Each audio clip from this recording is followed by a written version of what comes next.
SSC, bank, railway, defence, UPSC, अगर मैं बोलूँ कि ज्योग्राफी का एक ऐसा टॉपिक बता दो भाई जो कंफर्म एग्जाम में और हमको 1 नंबर मिल जाए, तो मैं बोलूँगा अगर क्वेश्चन 1 नंबर का होगा तो 1 नंबर मिलेगा, 5 नंबर का होगा तो 5 नंबर मिलेगा। तो ये इंपॉर्टेंट टॉपिक है, मिस मत करना।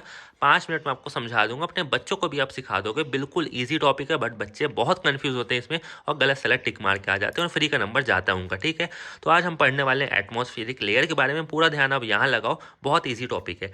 हमारे अर्थ के ऊपर टोटल 5 प्रकार की लेयर रहती है। अब एटमॉस्फेरिक लेयर का काम क्या रहता है? सबसे पहले जो हार्मफुल गैसेस आती है उनको रोकना, यूवी रेस को रोकना। अगर यूवी रेस आ जाएगी, ओजोन लेयर नहीं रहेगा, तो आपकी स्किन पूरी तरीके से जल जाएगी या ज़्यादा ठंडी पड़ने लगेगी। तो ये सब काम करता है हमारा एटमॉस्फेरिक लेयर। अर्थ समझ लो आप हो, और ये आपका बॉडी लोशन हो गया या कोई क्रीम हो गया जो आपको हार्मफुल बैक्टीरिया से, रे से बचाएगा। इतना आप लोग समझ गए।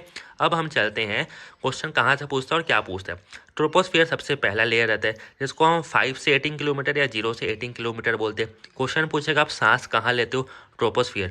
बादल कहाँ दिखते हैं? ट्रोपोस्फियर। बारिश कहाँ होती है? ट्रोपोस्फियर।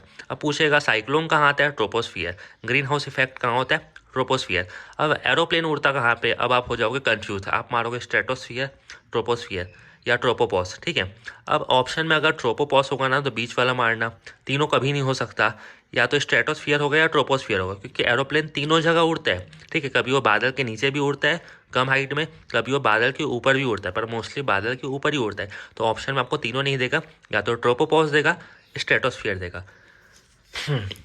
दूसरा क्वेश्चन ये पूछता है ट्रोपोस्फियर और स्ट्रेटोस्फियर के बीच के लेयर को क्या बोलते हैं? तो इसको हम बोलते हैं ट्रोपोपॉस। पॉस मतलब होता है रोक लगाना। तो रोक कहाँ लग रही है? दोनों लेयर के बीच में।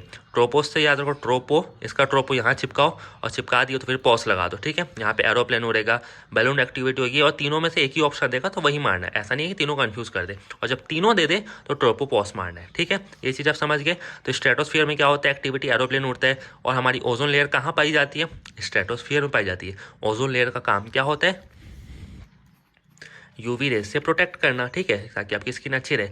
इसकी जो हाइट रहती है 18 से 15 किलोमीटर। अब क्वेश्चन ये पूछ देता है कि 0 से 50 किलोमीटर अगर हाइट है ट्रोपोस्फियर की, अब उसकी मर्जी यार वो पूछ सकता है। तो एरोप्लेन वहाँ उड़ेगा तो यार बिल्कुल उड़ेगा, क्योंकि ये मैक्सिमम ही 50 किलोमीटर है। ठीक है, उसके बाद वाली जो लेयर रहती है उसको हम बोलते हैं मीसोस्फियर। मीसोस्फियर से याद रखना, यहाँ पे मीटियोर्स गिरते हैं। ठीक है, जो आपको टूटता हुआ तारा दिखता है ना, आप विश मांगते हो कि रशियन दिला दे, बस वो यहीं गिरता है मीसोस्फियर में। ये सबसे ठंडी लेयर रहती है और 50 से 80 किलोमीटर इसकी हाइट रहती है। ठीक है, अब यहाँ पे आते हैं थर्मोस्फियर। अब इस ये इंपॉर्टेंट क्यों है?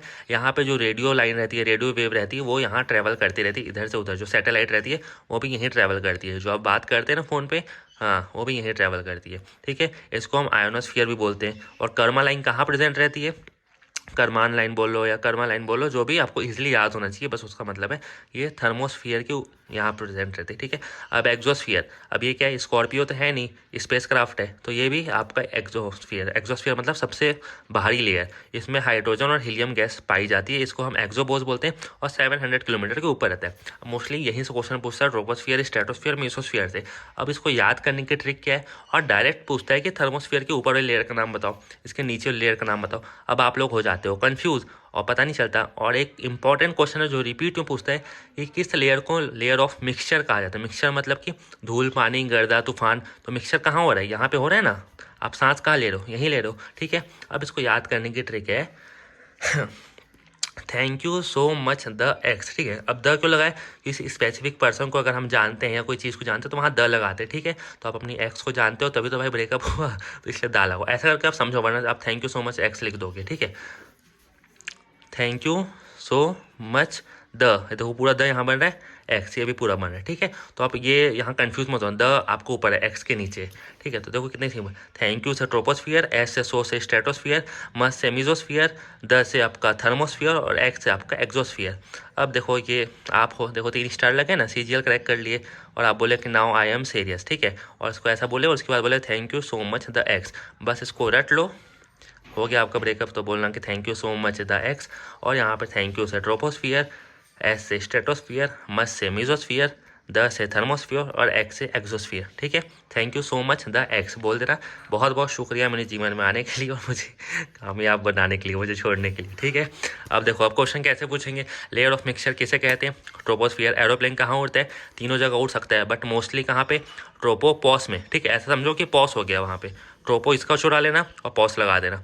मीजोस्फीयर में क्या होता है, एम से मीजोस्फीयर, एम से मीटियोर, सबसे ठंडा लेयर मीजोस्फीयर।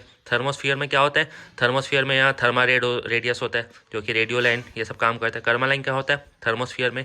एग्जोस्फीयर में क्या रहता है, स्कॉर्पियो नहीं घूमता, स्पेस क्राफ्ट घूमता है। हाइड्रोजन हीलियम कहाँ पाए जाते हैं, एग्जोस्फीयर में। और इससे बाहर क्वेश्चन एसएससी में तो बनेगा नहीं, बाकी यूपीएससी में थोड़ा डीप और जाना पड़ेगा। बट अगर आप इतना समझ गए तो होप करता हूँ आपका ये लेक्चर बहुत हेल्पफुल रहा होगा, और एक बार अगर आप और देख लोगे तो आपके दिमाग में चिपक जाएगा। ठीक है, क्या बोलना है, thank you so much. The x एक नंबर आपके पक्के हो जाएंगे एग्जाम में। और अगर ऐसी टाइप के रिवीजन सीरीज चाहते हो तो चैनल को सब्सक्राइब कर देना, वीडियो को लाइक कर देना। और डेली एक जियोग्राफी का रिवीजन होता है, एक केमिस्ट्री का होता है जो कि परमार एसएससी चैनल में जो भी क्लास कराई जाती है उसका एक रिवीजन होता है। और सोच रहा हूँ एक और रिवीजन ले आऊँ अगर आप लोग चाहो तो। बट ये दोनों रिवीजन हर दिन आएंगे और एक लेक्चर भी आएगा सर का। तो चैनल को सब लोग सब्सक्राइब कर लो। मिलते हैं अगले वीडियो में। Thanks for watching.